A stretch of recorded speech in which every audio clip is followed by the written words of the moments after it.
Café com Robson Muniz. Muito bem, são 7h20. Eu recebo nos estúdios da Clube, com muita satisfação, a Camila de Carli, presidente da AUPAR, Associação dos Amigos dos Autistas de Palotina e Região, para falar de um assunto bastante importante, né? A questão do autismo, inclusive tem eventos programados para esse mês de abril.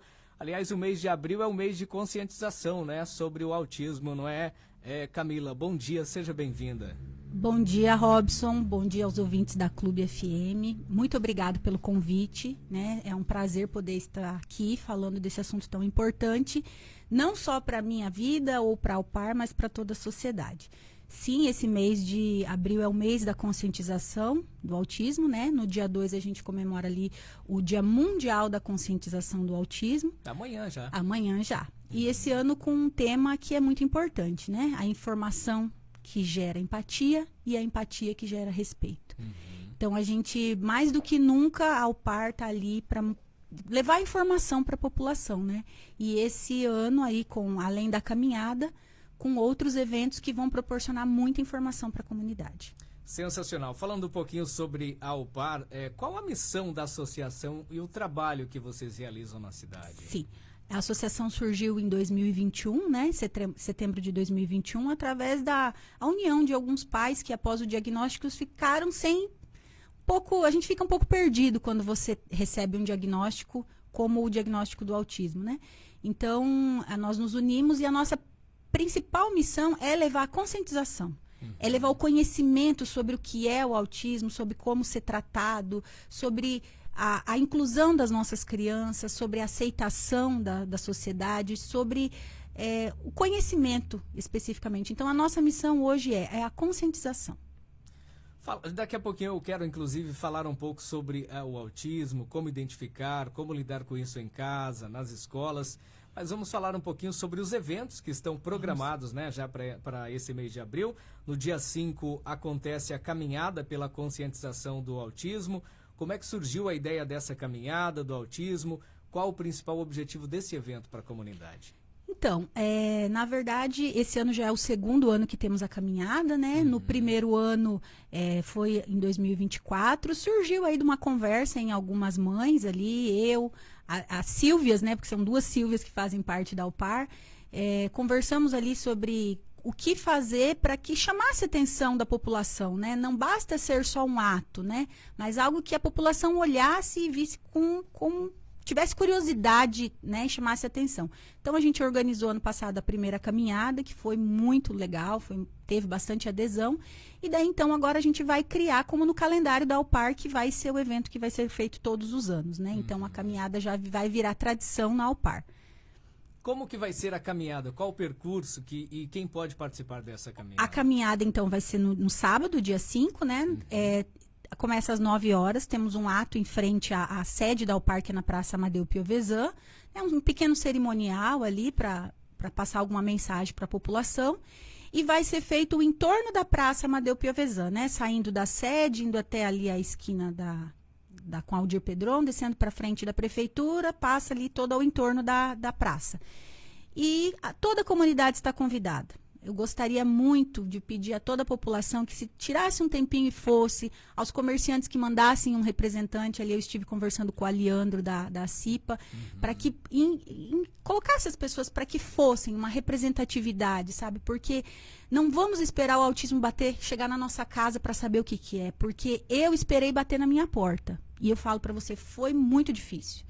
Então, eu não gostaria que as mães passassem o que eu passei, sabe? Então, eu gostaria que daqui para frente, quando se recebesse um diagnóstico, tivesse dizendo assim, ó, eu não estou sozinha, eu tenho mais gente lutando junto comigo. Né? Então, eu gostaria muito que a comunidade se fizesse presente, porque é uma luta de todos nós. Precisa fazer inscrição, só comparecer no dia? Não, só comparecer no dia, se quiser ir vestido de branco, se quiser ir vestido de azul, o que quiser ir lá, é uma caminhada muito alegre, né? A gente tem uma cerimônia muito pequenininha, só para falar ali algumas palavras para a população, algumas sobre o tema mesmo desse ano. E a gente faz a caminhada com uma música bem suave, para que todas as crianças possam participar, levando frases de amor, de informação, de carinho. Então, assim, as nossas crianças participam, jovens, né? A Aupar não é só crianças, mas nós temos jovens e adultos também inscritos. Então, todos são bem-vindos a participar, e não só autistas. Se tiver alguma família que tenha uma criança com deficiência e queira participar conosco, pode participar, é bem-vindo, não precisa inscrição, somos todos uma família. Outro evento importante também, Camila, uma palestra que vai acontecer também, né, sobre esse assunto. Quando acontece essa palestra? Na segunda-feira, dia 7 de abril, né, às 19 horas, lá nas FUCA, a gente vai estar recebendo o Marcos Petri, com a mãe dele, que é Arlete Petri, acho que é isso, se não estiver enganada. E é um autista falando de autismo, né? O Marcos já tem, eu acredito que por volta de 30 anos, ele é escritor, palestrante, cantor. E a mãe dele ele e a mãe vem falando sobre uma forma simples, né? De como que é viver, estar na pele de um autista, estar vivenciando o autismo ali desde criança. Ela fala das dificuldades, de como foi ali, desde o diagnóstico, ele teve o diagnóstico ainda na infância, né? Então, como que é lidar com o diferente, né? Se a gente parar para pensar hoje, a gente tem informação, né? Mas naquela época, como era? Né? Então, como era lidar com o diferente? Então, assim, é um assunto muito legal. Eles já são conhecidos, já esteve no programa do Marcos Mion. Foi, assim, muito emocionante a participação dele. Eu me identifiquei muito porque a música é uma forma que o meu filho se comunica. Então, assim, para mim foi... E eu acredito que toda a população vai se emocionar muito com essa palestra e vai ter muito conhecimento. Para quem é dedicado essa palestra? Para toda a comunidade. Quem quiser saber do assunto, quem tiver interesse em se aprofundar, quiser saber dessa realidade, como é, não tem um destinatário específico. Qualquer pessoa pode estar indo lá e participando. Nós colocamos no Instagram da Aupar, né, @AuparPalotina, um link para inscrição, porque nós temos está tendo bastante procura, né, de toda a região, aí municípios até um pouquinho distantes. Tem pessoas dizendo que vão vir em caravanas ali, a gente está bem animado com relação a isso, vai lotar as FUCAs, se Deus quiser. Então, assim, se o pessoal da cidade quiser fazer inscrição, entre em contato com a gente, pode entrar no contato comigo, diretamente na Aupar, que é bom ter essa inscrição para a gente saber até, né, quantas pessoas. E assim, caso tenha algum estudante que queira participar da palestra, que precisa de horas, a gente pode emitir certificado, né, participando dessa palestra. Então, assim, a gente quer levar conhecimento para o maior número de pessoas possível. Você citou, e é muito importante, que é uma palestra aberta a toda a comunidade, mas antes de a gente conversava aqui, seria importante também que professores, mentores participassem, porque com certeza vai adquirir mais conhecimento nessa palestra. Com certeza. Né? Eu vejo do seguinte ponto. Não adianta você só trabalhar com a opinião técnica do autismo, que é um médico, é um profissional ali, terapeuta de alguma área. Eu acredito que ter essa visão de uma mãe e de um autista, eu acho que sensibiliza para que os profissionais vejam o que é a nossa vivência do lado de cá, né? Porque o profissional, ele leva a literatura, né? A parte teórica da coisa, mas o prático só quem vive na pele sabe. Então, vai dar humanidade para o assunto. Eu falo que a gente já chegou num patamar que a gente precisa mobilizar as pessoas a entender realmente o que é o espectro autista. A palestra tem custo ou é gratuita? Gratuita. Gratuita. Então, você que tem interesse, acesse lá o Instagram, né? E o Instagram da Aupar. Da Aupar tem o link para você fazer a inscrição. Falando agora sobre o autismo no dia a dia, Camila, como é que se identifica isso? Quando que se identifica que a criança é portadora do autismo? Aliás, tem um nome específico, né? Não é o autismo que se chama. É o transtorno do espectro autista, né? Ele é justamente um espectro porque todos são diferentes, né? Nenhum é igual a nenhum. Cada um se manifesta de uma forma e característico, né? Então, eu vou falar para você, eu não tenho conhecimento técnico, eu tenho conhecimento de vivência, né? Então, como foi com o meu filho. Hoje é muito importante que seja o diagnóstico mais precoce possível, porque mesmo que aquela criança está apresentando sinais, mas que existe uma dúvida, nem que o laudo não seja em si fechado, mas que ela possa ser submetida a algumas intervenções para que, se ela se desenvolver e for só algum atraso, ela possa, né, ter oportunidade de desenvolvimento. Mas no meu caso, o Bruno ele já apresentava por volta de 1 ano e meio algumas características. Ele teve atraso no caminhar, andava na pontinha dos pés, não respondia chamados, não tinha interesse em brincadeira, não socializava com outras crianças, né? Então, tinha um olhar muito fixo nos objetos e tinha interesses por objetos específicos, né? E eu sempre, como mãe, via que aquilo poderia não estar dentro do marco de desenvolvimento dele, não podia estar dentro dos padrões. Só que ele era uma criança que começou ali se desenvolver na pandemia, então tinha aquela dúvida. Mas aí, por volta dos 2 aninhos, 2 anos e 3 meses, eu fiquei bem mexida, eu falei, eu vou atrás, até que nós levamos numa neuro. E com os relatos que eu passei para ela, eu já saí da consulta ali com um diagnóstico fechado, pelo menos com relação ao espectro, né? Não com relação a níveis de suporte, porque cada autista tem um nível de suporte, dependendo de quanta ajuda ele precisa. Mas aí, com o tempo, então, a gente foi tendo a questão, hoje o Bruno é um nível 3 de suporte, não verbal, né? Ele não se comunica, se comunica muito pouco, agora que está começando com umas palavrinhas. E ele tem outras comorbidades, porque geralmente o autismo não vem sozinho, né? Ele vem com comorbidades. Então, ele tem um transtorno sensorial e está em investigação para deficiência intelectual, que é um comprometimento no desenvolvimento intelectual mesmo, do aprendizado, né? Então, desculpa, pode continuar. Então, assim, a mãe que perceber que o filho não está dentro do marco de desenvolvimento, apresenta algum sinal, busque ajuda, busca conversar, busca uma psicóloga, leve no pediatra, troca uma ideia, conversa, não tenha medo. Porque o diagnóstico não é um destino, não é o fim, né? Você pode lutar, você pode buscar. Dizer que é difícil, não, é desafiador, mas é possível lutar. Você citou aí, com base na sua experiência de vida, né, sobre os principais sinais que o seu filho teve, a faixa de idade. Você tem conhecimento se esses sinais podem ser diferentes em outras crianças e a idade também pode se manifestar em outras idades? Eu acredito que sim, pode se manifestar até mais cedo, né? A gente tem ali vários neurocientistas que falam que as crianças podem ter diagnósticos bem antes ainda. O diagnóstico precoce, inclusive, é uma forma de tratar antes e é essencial para o desenvolvimento da criança, né?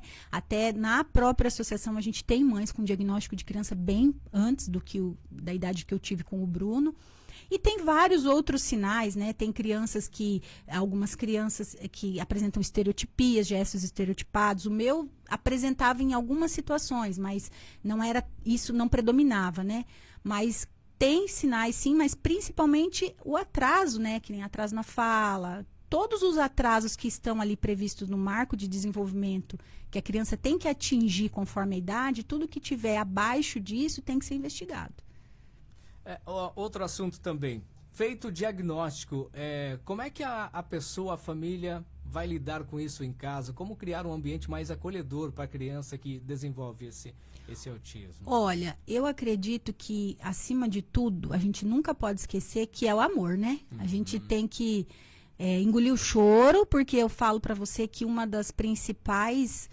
É um susto, é um baque você sair ali de uma consulta com o teu filho com laudo, com incerteza, sem saber como vai ser o futuro, embora ninguém saiba como será, mas pra gente ele é um pouco mais complexo, né? Então, é amor, é buscar entender o seu filho, preparar a família e levar com carinho, né? Buscar as alternativas ali de intervenções, o que é necessário para o seu filho, não medir esforços para que seja possível. E isso eu não estou falando em questão financeira, mas qualquer um pode buscar, seja pelo SUS, seja através do município, seja da rede conveniada, pode buscar alguma alternativa. Eu sei que é difícil, que falta muito e... né, pelo SUS é difícil conseguir tratamento, está bem complicado porque aumentou muito os diagnósticos, né? Então a gente tem muita criança dentro do espectro. Então, mas buscar e principalmente tentar manter a família unida com amor, porque o amor pode curar muita coisa. O autismo não é uma doença para ter cura, mas a evolução dessa criança precisa muito de amor. Nós vivemos em uma sociedade moderna, atualizada, que tem aberto a mente para diversas situações. mas existem ainda alguns assuntos que não são muito tratados, quase que como se fosse um tabu.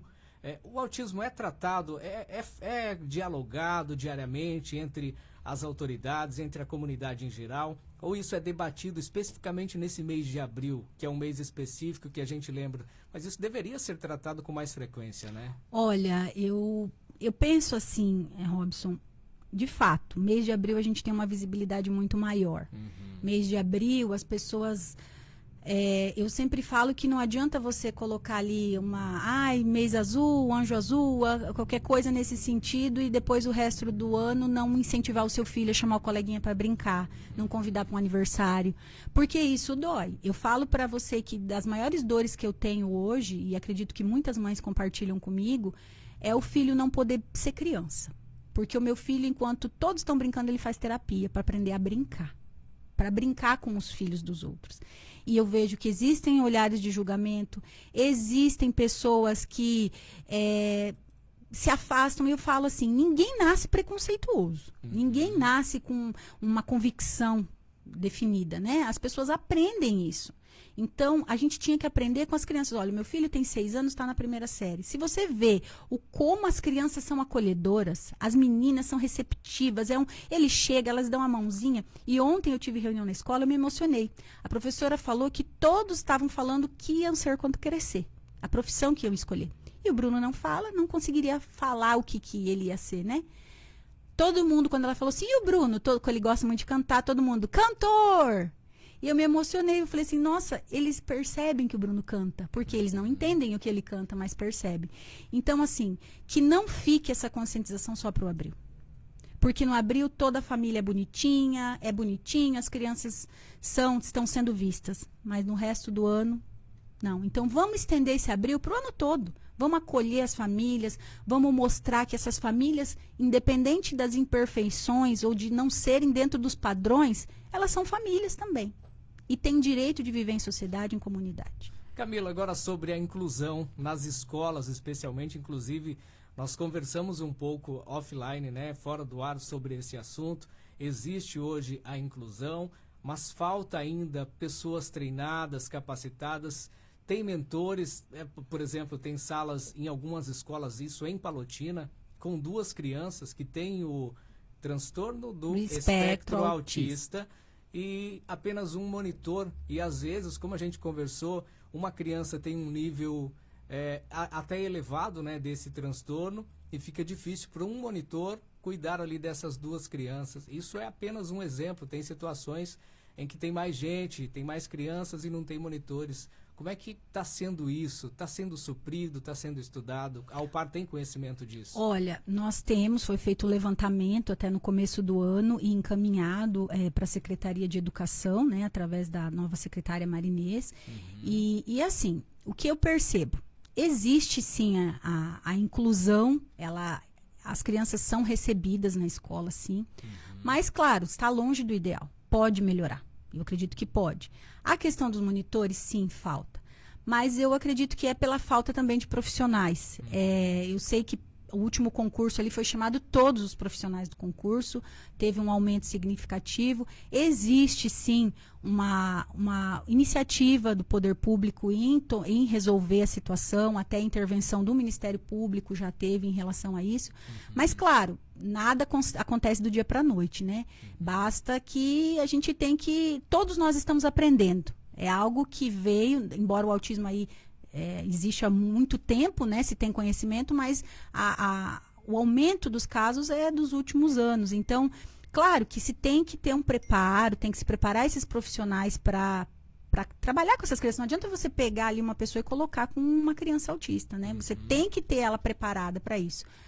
Mas ainda não está o ideal. Mas eu acredito, eu prefiro sempre pensar que o copo está meio cheio. Então, eu tenho a esperança que sim, vai melhorar. Existem projetos, a gente tem aqui autoridades comprometidas. Hoje, o nosso presidente da Câmara, o Thiago, também vive, né? É um pai atípico, vive o autismo. Então, outros vereadores aí já tomaram iniciativa, a maioria, né? Todos, eu posso dizer, de nos apoiar e buscar resolver a situação, o prefeito municipal, a vice-prefeita, a secretária. Então, eu acredito que vai melhorar.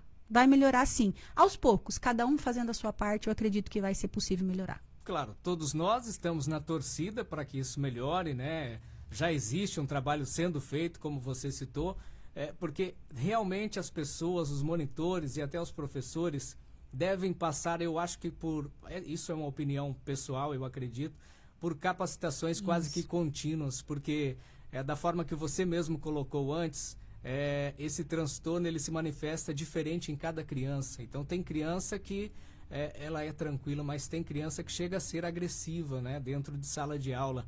E o profissional tem que estar preparado para saber lidar com essa situação. Com certeza. Né? Para prever o porquê dessa agressividade. Porque a criança ela não é agressiva, ela não simplesmente vai estar agressiva, né? Então, assim, a gente tem que antecipar o porquê dela desencadeou essa agressividade, essa crise, né? Por que esse comportamento aconteceu? Então, o monitor e o professor ele tem que estar preparado para antever esse problema, para evitar. Então, eu acredito que não basta ele estar em sala de aula, entrar, assumir o concurso ou ser chamado. Ele tem que estar preparado e essa preparação tem que ser constante, né? Eu percebo que a Prefeitura Municipal vem ao longo aí dos anos fazendo capacitações, são contínuas, mas tem que continuar, não dá para parar, não dá para dizer que tá bom, né? Tem que continuar porque é só assim que a gente vai conseguir chegar como que eu posso dizer? Chegar no ideal, né? Acredito que nunca vai conseguir, mas a gente vai chegando o mais perto possível, né? Com certeza. Já são 7h41 e falando em capacitação e para encerrar o nosso breve bate-papo aqui sobre esse assunto, que é um assunto extenso e de extrema importância, eu gostaria que você aproveitasse o espaço e refizesse o convite, reforçasse para a caminhada, que isso é muito importante para que as pessoas conheçam um pouco mais sobre isso também, e para a palestra, especialmente para pais, para a comunidade em geral e para os professores que trabalham diariamente também com essas crianças. Sim, então, Robson, a caminhada acontece no sábado, né, dia 5/4, na sede da Alpar, na Praça Amadeu Piovesan, a partir das 9 horas da manhã. Toda a comunidade está convidada. Eu peço para que quem puder, participe, esteja conosco nesse movimento, que é muito importante. Quanto mais pessoas participarem, mais visibilidade a gente dá para a causa. Esse ano é um tema muito importante, né? A informação gera empatia, empatia gera respeito. Nada mais lindo do que falar em empatia, mas a empatia ela tem que é uma palavra bonita, mas o mais bonito é viver a empatia, né? Então, eu convido toda a comunidade para que esteja junto com a Alpar nesse dia. Vai de azul ou vai de branco? Do jeito que você preferir. Quiser ir de azul, quiser ir de branco, a gente sempre coloca lá, vista-se de branco e venha conosco, né? Mas do jeito que você quiser ir, você vai, né? Para nós, o importante é a presença, independente da forma que a pessoa quiser ir, vai que será bem-vinda, né? E a palestra, né? E a palestra na segunda-feira, né? É importante destacar que é uma parceria da assistência social, né? De Palotina. Eu queria agradecer a secretária Regina, né? Que sempre mediu esforço para nos ajudar nessa palestra. Um abraço para a Regina. Então, a palestra é em parceria da Alpar com assistência social. Então, às 19 horas nas FUCA, teremos aí uma palestra com o Marcos Petri e a mãe dele, Arlete Petri, um autista falando de autismo, né? Falando das vivências, das experiências que eles tiveram ali ao longo dos anos. O convite é aberto a toda a comunidade, em especial ali às famílias, aos professores. Eu acho que é importante até que, se você não tem o autismo na família, mas quer aprender sobre o assunto, quer saber sobre o assunto, tá aí a empatia. É uma oportunidade de você estar indo lá e saber como que é viver na pele isso aí. Para amanhã, dia 2, que é o Dia Mundial da Conscientização do Autismo, tem alguma programação? Tem uma programação não da Alpar, né, mas da Prefeitura Municipal. Vai ser feito um ato ali em frente à Prefeitura, nós fomos convidados a participar. Então, a Prefeitura organizou junto em parceria com o Centro Integra TEA, né, para as crianças que vão ali, vai ser feito, né, um momento depois para quem participa, mas nós estaremos lá a partir das 16h30 e eu acredito que seja aberto, é aberto a toda a população, que também se faça presente aí em frente à Prefeitura, que vai ser um ato muito bonito, né, simbolizando o dia especial que é amanhã, dia 2 de abril. Sem querer prolongar muito, eu já tinha falado de encerrar, mas a Alpar tem ciência de quantas crianças com esse transtorno estão inclusas hoje nas escolas em Palotina? Olha, eu vou te falar assim, ó, na nossa associação nós temos 88 famílias cadastradas, né? Eu acredito que existam muitas famílias que não estão cadastradas. Eu posso estar enganado, mas eu acredito que aí passa de 120 crianças que estejam aí entre rede municipal. Talvez só na rede municipal a gente tenha essas 120 crianças, mais a da rede estadual. Mas tem bastante, tem bastante. Obrigado pela sua presença mais uma vez, pela disponibilidade. A gente deixa aberto sempre espaço, os microfones da Clube também aqui para a associação, para levar essas informações importantes para a comunidade de Palotina e também de toda a região, aonde alcança a Clube FM. Muito obrigado, Robson. Muito obrigada, Clube FM, pelo esse espaço. Obrigado aí à audiência, né? Quem está nos ouvindo. Mandar um abraço para todo mundo aí da Alpar e dizer, vamos nos conscientizar com muita empatia, respeito e vamos seguir a nossa luta. Obrigada. 7h45, depois